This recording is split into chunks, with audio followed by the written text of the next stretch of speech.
Samahan niyo si Loverboy sa isang pangmalakasan na food trip at mukhang mapapasabak ng matinding lafangan itong si Loverboy. Sa ganda ng lugar na to, baka isipin nyo na nasa hotel tayo. Pero nandito tayo sa isang sikat na floating restaurant malapit dito sa UAP Main, Katarman. Pagkatapos nga ng dasalan ay matinding tsibugan. The highlight and the most exciting part of today's video. Sa mga food trip adventure ni Loverboy. Isa ito sa mga favorite ko na pinuntahan. Amazing! Malalasahan mo talaga yung mga fruits sa drinks nila. At hindi lang pagkain ang mai-enjoy nyo rito, pati na rin ang napakagandang tanawin. Amazing! Kaya ano pa ang inaantay ninyo mga kalaro? Samahan nyo kami ngayon sa aming masayang adventure. Let's G! Ayan mga kalaro at samahan niyo ngayon si Loverboy dahil pupunta kami ngayon sa Sunrise Floating Restaurant dito malapit sa UAP Main, Katarman. Ito na nga si Loverboy at pinapasok na ang entrance nitong floating restaurant.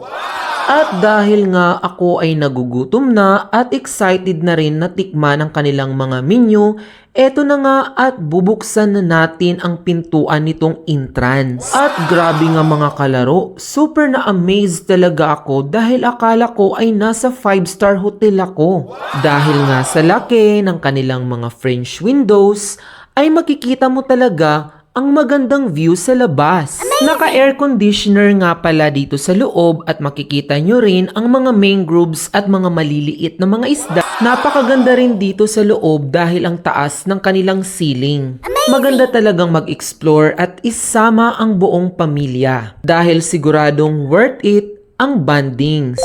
At eto nga mga kalaro, super happy kami ngayon ni Mudrakels dahil meron na naman tayo ngayong bagong sponsor sa ating food trip ngayon. Habang tayo nga ay nag-aantay sa pagkain, ililibot ko muna kayo dito sa loob ng floating restaurant.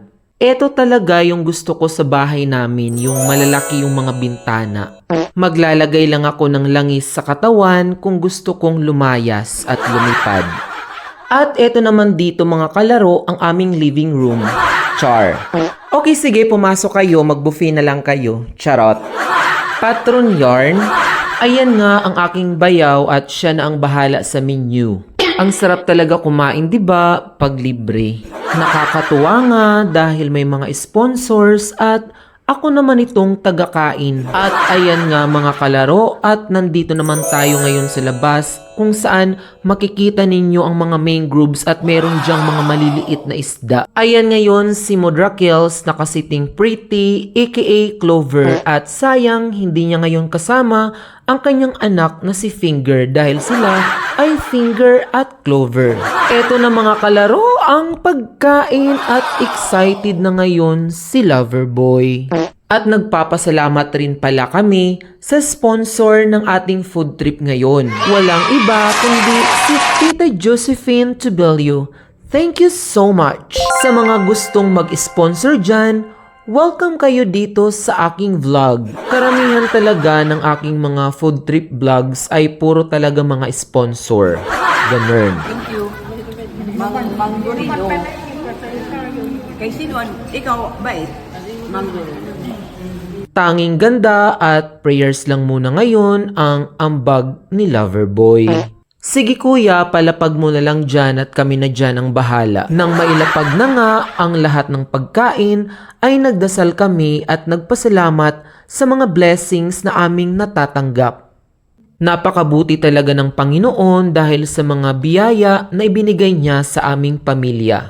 Karamihan sa mga panalangin ni Inay ay natupad na, except na lang talaga ay ang magkaapo sa akin.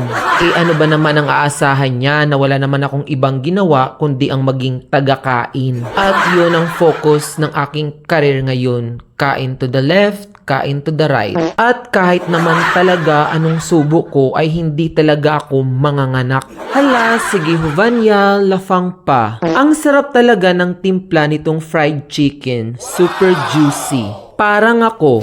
Char!